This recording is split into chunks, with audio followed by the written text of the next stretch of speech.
జిల్లా కేంద్రంలోని కంది ఐఐటిలో Australia, India critical minerals research hub workshop ప్రారంభోత్సవ కార్యక్రమం నిర్వహించారు. ఈ ప్రారంభోత్సవ కార్యక్రమంలో డిప్యూటీ సీఎం భట్టి విక్రమార్క మల్లు ముఖ్య అతిథిగా పాల్గొని Australia, India critical minerals research hub వర్క్ షాప్ను ప్రారంభించారు. ఈ సందర్భంగా డిప్యూటీ సీఎం భట్టి విక్రమార్క మాట్లాడుతూ ఆవిష్కరణలు, అద్భుతమైన పనితీరుకు చిరునామా ఐఐటి హైదరాబాద్. ఇది కలల కర్మాగారం. ఐఐటీలు కేవలం విద్యాసంస్థలు మాత్రమే కాదు, దేశ నిర్మాణానికి వేదికలు.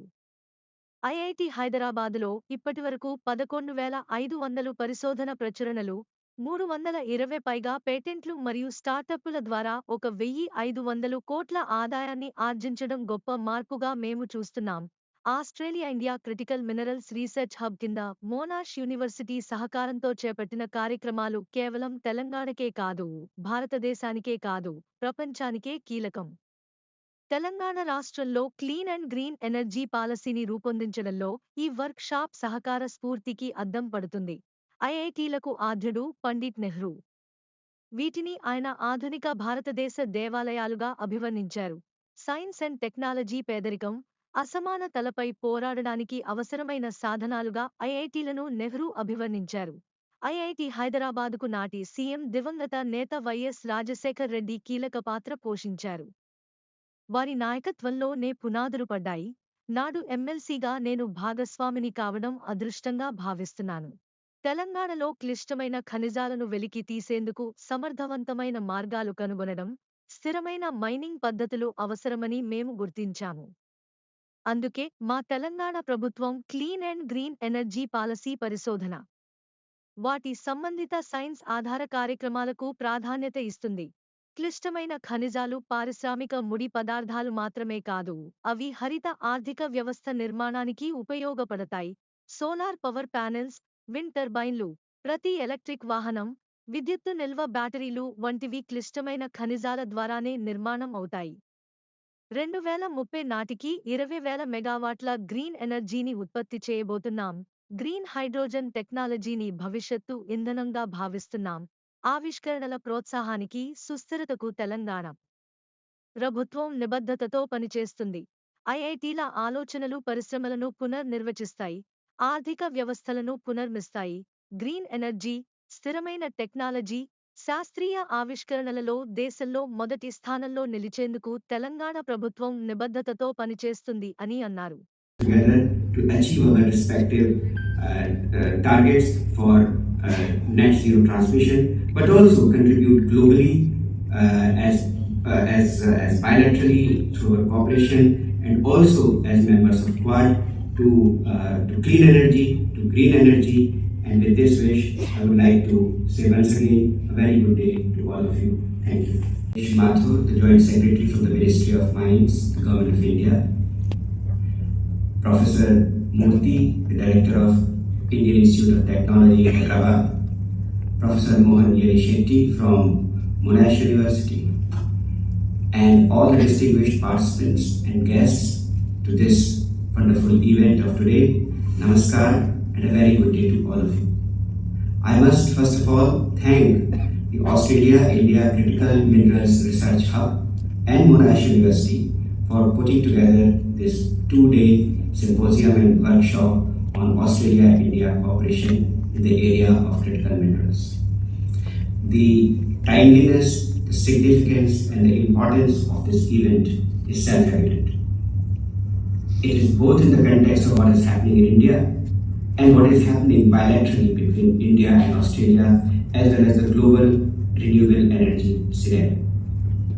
In India itself, as all of you are very well aware, a renewable energy revolution has swept across the length and breadth of the country over the past decade or so. Our ambitious targets have been achieved, and our leadership has set us further ambitious targets. But it's not only in the area of solar farms or solar plants or wind energy or offshore wind, but two-wheelers, four-wheelers, there are rooftops. There are any number of areas where renewable energy focus is sharper than ever. The efforts are more effective and the delivery is just incredible. All this requires certainly great research as well as cooperation between various countries such as India and Australia in the field of critical minerals. Our cooperation in this area is a natural dimension of our growing comprehensive strategic partnership. Whether it is the 11th meeting between our two prime ministers just a couple of months ago, or the meeting between our external affairs minister and the foreign minister of Australia, the meeting between our commerce and industries minister and the minister of trade and tourism of Australia, or the interaction between our education ministers and various other dignitaries, including the visit of a very significant and strong delegation led by the Secretary of Mines, Shri V.L. Kantarap Garu, to Australia in October. In all these interactions, our focus has been on what to do next, on specific steps, on practical steps, as well as long-term ideas, long-term steps, long-term planning, and a sort of a roadmap and action plan for our cooperation in critical minerals between the two countries. I am very happy to see this cooperation grow, and this particular event, the establishment of Australia-India Critical Minerals Research Hub and its activities such as this particular symposium and workshop are great examples of the manner in which the research scholars of the two countries are coming together and spurring the cooperation between industries as well as entrepreneurs and startups. It's truly a privilege to address the Australia-India Critical Minerals Research Hub workshop hosted by IIT Hyderabad, an institution that has become a powerhouse of innovation and excellence. IIT Hyderabad is not just a campus, it's a factory of dreams, a lighthouse of innovation, and a crucible of collaboration. Dear friends, before I begin, let me take a moment to acknowledge the visionaries who made these kinds of institutions in this country. The story of the IITs began with Pandit Jawaharlal Nehru, India's first Prime Minister. He envisioned these institutes as temples of modern India. For Nehru, science and technology were not abstract pursuits. They were essential tools to fight poverty, inequality, and underdevelopment. When the first IIT was established in Kharagpur in 1951, Nehruji said, "Here in the place of that Isli detention camp stands the fine monument of India. I stand here at IIT Hyderabad.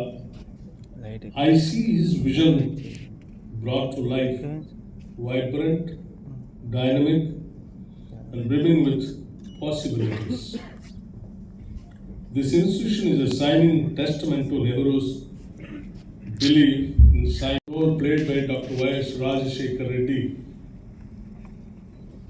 the Congress former Chief Minister of undivided Andhra Pradesh, in operationalizing IIT Hyderabad.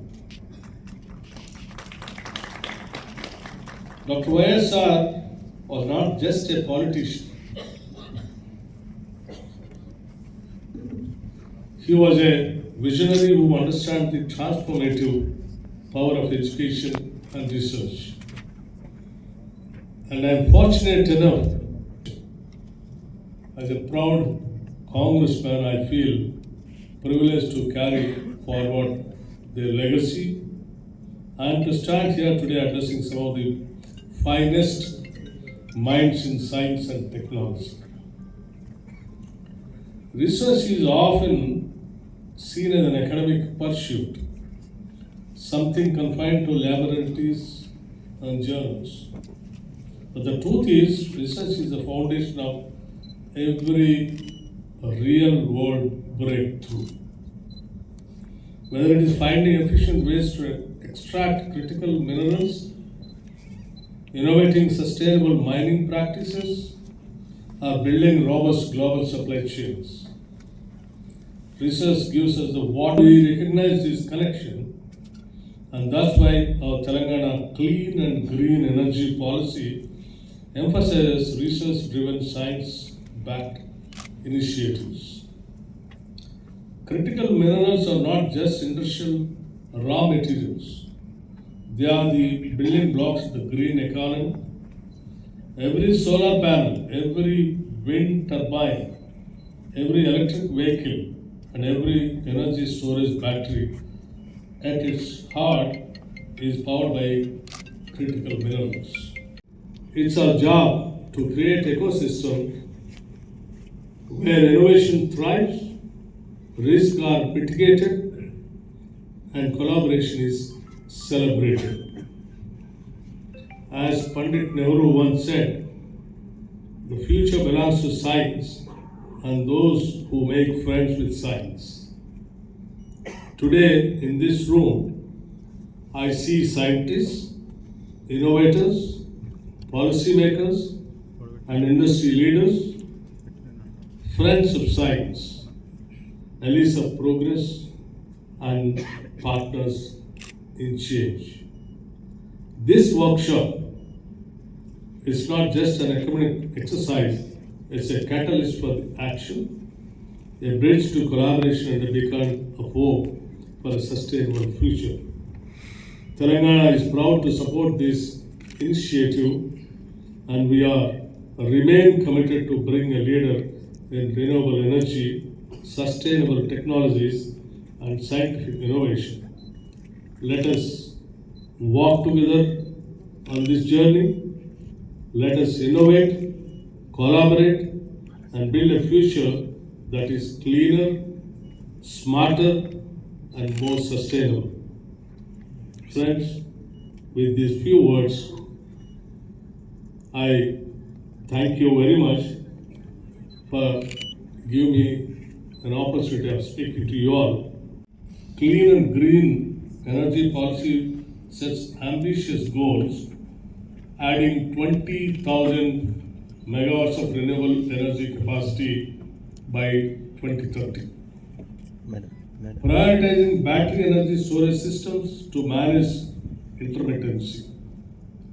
Promoting green hydrogen technology as the fuel of the future. But here is a catch: none of these goals are achievable without a stable, sustainable, and ethical supply of critical minerals. And that's where initiatives like this, Australia India Critical Minerals Research Hub, become crucial, not just for Telangana, not just for India, but for the whole world. In Telangana, we have always believed that real progress is not a top-down directive, but a bottom-up collaboration. Whether it's a renewable energy or critical minerals, the involvement of stakeholders from academia and industry to local communities is essential. In shaping our clean and green energy policy, we listen to researchers, industry leaders, and grassroots innovators. We ensured that their insights were not just acknowledged, but actively integrated into our policy framework. This workshop mirrors the spirit of collaboration.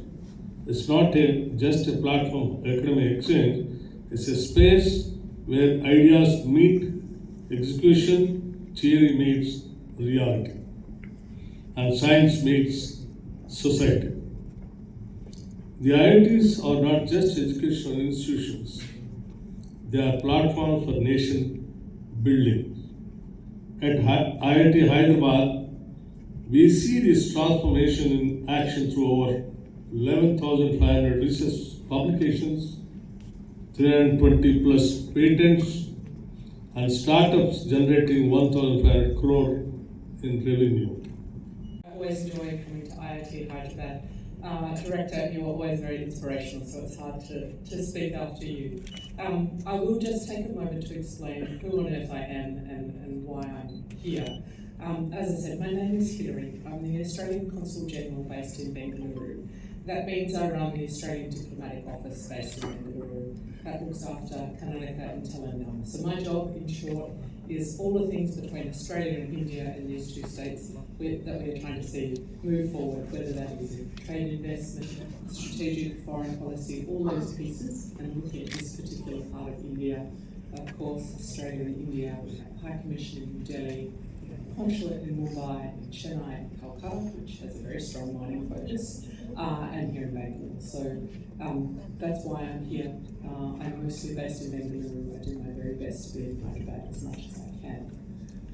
I'm not going to talk about the cricket, but I am going to note that you are also sacrificing watching cricket today by being here. I wish us both great success. It's a good contest this time. On critical minerals, one thing I do want to say about that is there are many areas of collaboration between Australia and India.